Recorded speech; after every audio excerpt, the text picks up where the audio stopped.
This question is from NEET 2024 examination. The statement of the problem says a light ray enters through a right angled prism at the point P.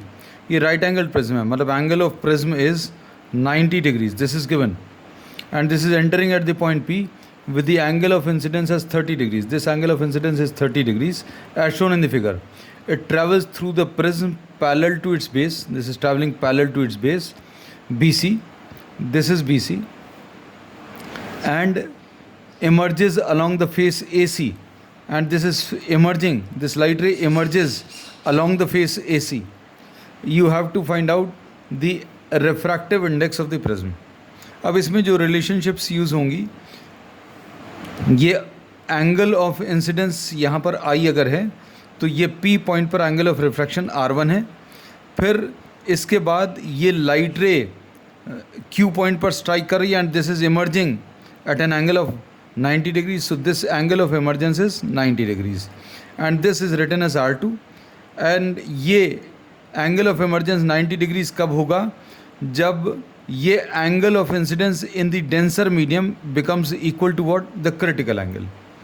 अब इसमें एक concept ये वाला है, दूसरा A is equal to R1 plus R2, ये use होगा, इसका भी अभी हम लोग यूज़ करेंगे.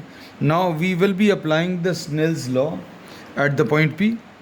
At point P Snell's law अगर अभी हम लोग अप्लाई करें तो पॉइंट P पर ये मीडियम 1 है, ये मीडियम 2 है. तो स्नेल्स लॉ लगाने का एक सिंपल सा तरीका ये है, N1 into sine of the angle in the first medium. तो फर्स्ट मीडियम में कौन सा एंगल है? 30 डिग्रीज इज इक्वल टू, अब सेकेंड मीडियम में N2 रिफ्रैक्टिव इंडेक्स है, और N2 यानी सेकेंड मीडियम में एंगल कौन सा है उसको अभी हम लोग लिख लिया साइन R1. तो अब ये कितना आ जाएगा? N1 into 1/2 is equal to N2 into sine R1. N1 since this is air, ये पहला मीडियम एयर है तो इसकी वैल्यू 1 रख सकते हैं. तो 1/2 1 into 1/2 is equal to N2 into sine R1. So this is the first equation, ये पहली इक्वेशन है. फिर उसके बाद we will be applying the Snell's law at point Q. At Q अगर अभी हम लोग अप्लाई करना है तो कैसे अप्लाई करेंगे? Q पॉइंट पर light ray is entering from second medium to first medium. तो फिर से वही तरीका है, क्या?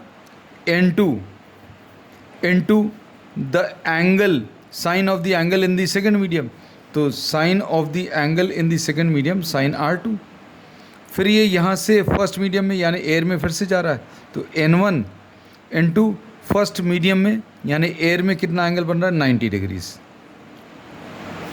अब इसमें N2 into sine R2 will be equal to N1 यानी रिफ्रैक्टिव इंडेक्स ऑफ फर्स्ट यानी एयर, 1 इंटू साइन 90 की वैल्यू भी 1. तो इसमें N2 will be equal to 1 upon sine R2. ये सेकेंड इक्वेशन आ गई. अब इसमें एक इक्वेशन ये वाली है, A is equal to R1 plus R2. इससे अभी हम लोग क्या लिख सकते हैं? R2 की value, R2 will be equal to 90. अब इसमें A की वैल्यू 90 है तो R2 will be equal to 90 minus R1. इसका अभी हम लोग यूज़ करेंगे, and we will be substituting this in this equation.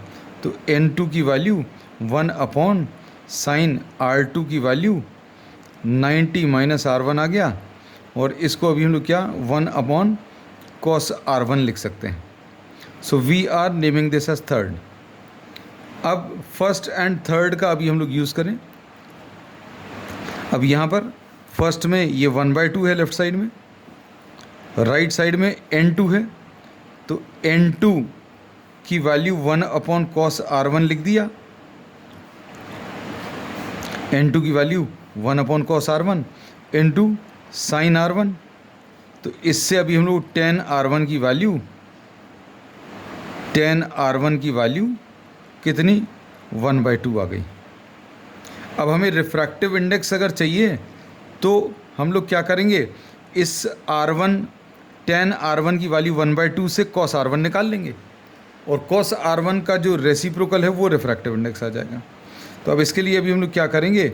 We are taking a right angle triangle इसमें सपोज़ इसको R1 लिख लिया और 10 R1 दिया है, 10 R1 की वैल्यू यहाँ पर ये साइड में कर दे रहे हैं।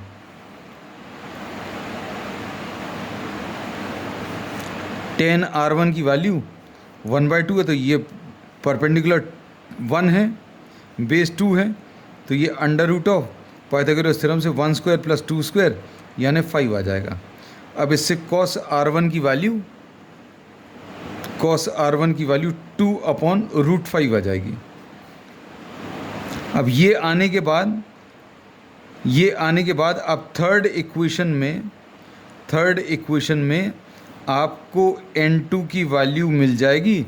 कैसे? 1/cos R1, cos R1 का रेसिप्रोकल यानी √5/2 and √5/2 is given in the fourth option. So fourth option is the correct answer.